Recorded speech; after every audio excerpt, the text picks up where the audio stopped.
小西是咖啡店的店长，30。朋友们，今天我再继续给大家讲，小西是咖啡店的店长。我不喜欢这个国家，但我又无可奈何，不得不在这个国家生活。他低下头，像是自语。露出的双臂上有刺青，一条深蓝色的蛇，洁白肌肤上的那条蛇活灵活现，或者说十分张狂。初看的人难免有些不快，甚至恐惧。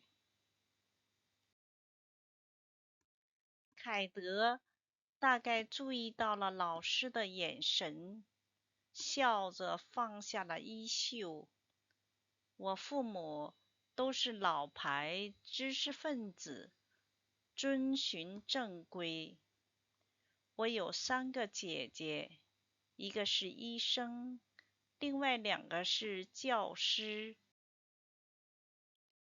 我是唯一的男孩。从小，我有母亲，也有3个姐姐的爱。我上大学独立生活以后，开始抽烟、打群架。进了博士课程后，开始刺青。有一天，回家被爸爸发现，爸爸一怒之下把我撵出了家，说不把刺青弄掉，不准回家。以后我游走各国，当英语老师，去过香港、台湾、马来西亚、新加坡，最后来到日本。我的妻子是我的英语学生。有一天，她找到我，说怀了我的孩子，说是在年末聚餐的晚上，大家全都喝得醉醺醺时，我和她有了这个孩子。我就这样莫名其妙地留在了日本。